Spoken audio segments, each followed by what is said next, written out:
نحمده ونصلي على رسوله الكريم أما بعد أعوذ بالله من الشيطان الرجيم بسم الله الرحمن الرحيم وإذا مرضت فهو يشفين وننزل من القرآن ما هو شفاء ورحمة للمؤمنين سبحان ربك رب العزة عما يصفون وسلام على المرسلين والحمد لله رب العالمين۔ حدیث پاک میں آتا ہے کہ جب کتاب لوح محفوظ بنی تو اللہ رب العزت نے قلم کو حکم دیا کہ لکھ، تو قلم نے اللہ رب العزت کی طرف سے لکھنا شروع کیا، لا الہ الا انا محمد رسولی، سب سے پہلے یہ لکھا گیا، پھر آگے لکھا من لم يستسلم بقضائی ولم يصبر على بلائی ولم يشکر على نعمائی فلیتخذ ربا سوائی، جو میری قضا کو تسلیم نہیں کرتا، میری بھیجی ہوئی بلاؤں پر صبر نہیں کرتا، میری نعمتوں پر شکر ادا نہیں کرتا، اس کو چاہیے کہ میرے سوا کسی اور کو اپنا رب بنا لے۔ لہٰذا مومن کی ایک بنیادی خصوصیت یہ ہے کہ وہ اللہ کی رضا پر راضی ہوتا ہے، جو حالات بھی آتے ہیں وہ اپنے مالک سے خوش ہوتا ہے، وہ اس کا بندہ اور اس کا غلام بن کر ہر وقت اس کے دربار پر حاضر رہتا ہے، اس کے معمولات میں کمی نہیں آتی بلکہ وہ اور زیادہ کر دیتا ہے اور اللہ کی قضا پر راضی رہتا ہے۔ غم حیات کے سائے نصیب نہ کرنا، کسی غریب کو دل کا غریب نہ کرنا،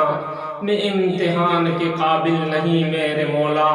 مجھے گناہوں کا موقع نصیب نہ کرنا۔ جیسا کہ سورۃ یاسین قرآن شریف کا دل ہے،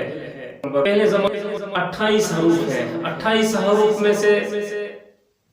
جب وہ عملیات کرتے تھے اور عمل کرتے تھے اور استاد اپنے شاگرد کو عمل کرواتا تھا تو اس میں ایک ایک حرف کو اس نے اسم اعظم کو پڑھنا ہوتا تھا، موکلات کو پڑھنا ہوتا تھا۔ مثلا الف کا موکل ہوا اسرافیل، اجب یا اسرافیل بحق الف، اسی طرح پھر یہ ریاضت کیا کرتے تھے، 40 دن بھی ریاضت کرتے تھے۔ بہت سے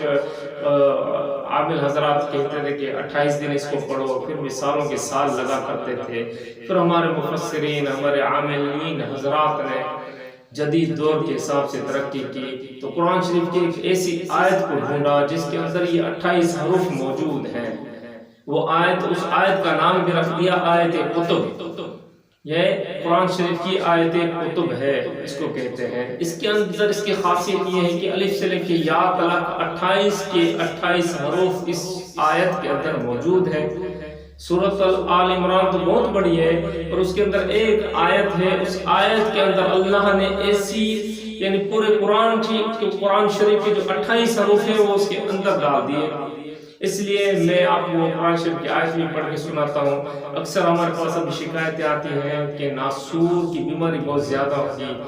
پھوڑے پھنسیاں بہت زیادہ ہو گئی ہیں، ایسے ایسے ناسور ہو گئے جو دوائیوں سے بھی انہیں فائدہ نہیں ہوتا۔ ڈاکٹروں کے پاس جاتے ہیں، پھر ڈاکٹر آپریشن کا مشورہ دیتے ہیں یا پھر کہتے ہیں کہ اس کو کاٹنا پڑے گا یا اور کوئی مسئلہ ہے، عجیب پریشانیاں ہیں، لوگ بہت ہی پریشان ہیں۔ دوسرا پھر عورتوں کے مسائل ہیں، بہت سی عورتوں کا بلڈ بند نہیں ہوتا، خون جاری ہوتا ہے، خون بند نہیں ہوتا، بچے دانی کے مسئلے ہیں، پیٹ کے اندر رسولیاں ہیں، گدود ہیں، یعنی غرض کے انسان بہت پریشان ہے۔ پھر دل نے چاہا، دل میں خیال آیا کہ آپ کو اس آیت کے بارے میں بتایا جائے۔ بہترین آیت ہے، قرآن تو سارے کا سارا اہل ایمان نے اس سے بہت فائدہ اٹھایا ہے اور ہمارے عاملین کے حضرات، عاملین حضرات کی اس میں بھی ماشاءاللہ اس کی بہت ہی مقبولیت ہے۔ اس آیت کو آپ بھی اس سے فائدہ حاصل کریں اور اس کے جو انوارات و برکات ہیں اللہ ہم سب کو اس سے علم نافع عطا فرمائے، اس کے مستفیض ہونے کی توفیق عطا فرمائے۔ اس آیت کی میں تلاوت آپ کو کر کے سنا دیتا ہوں، باقی جو اس کے عمل ہیں یا اس کی طریقہ کار ہے پڑھنے کے لیے، مریضوں کے اوپر کس طرح سے پڑھی جاتی ہے، کس طرح اس کو پڑھ کے دیا جاتا ہے، کس طرح سے دم کیا جاتا ہے، جو نزدیک کے مریض ہیں یا دور کے مریض ہیں جو آپ کے پاس آ سکتے ہیں یا نہیں آ سکتے، یا آپ غائبانہ طور انہیں توجہ دینا چاہتے ہیں یا پڑھنا چاہتے ہیں، تو ان کے لیے الگ الگ سے معمولات ہوں گے، الگ الگ سے ریاضت ہوگی. اور اس آیت کا جو عامل بننا چاہے اپنے پیر و مرشد سے اس کی اجازت لے لے، اپنے کسی خالص مخلص استاد سے اس کی اجازت لے لے. بسم اللہ الرحمن الرحیم. ثم أنزل عليكم من بعد الغم أمنة نعاسا يغشى طائفة منكم وطائفة قد أهمتهم أنفسهم يظنون بالله غير الحق ظن الجاهلية يقولون هل لنا من الأمر من شيء قل إن الأمر كله لله يخفون في أنفسهم ما لا يبدون لك يقولون لو كان لنا من الأمر شيء ما قتلنا هاهنا قل لو كنتم في بيوتكم لبرز الذين كتب عليهم القتل إلى مضاجعهم وليبتلي الله ما في صدوركم وليمحص ما في قلوبكم والله عليم بذات الصدور.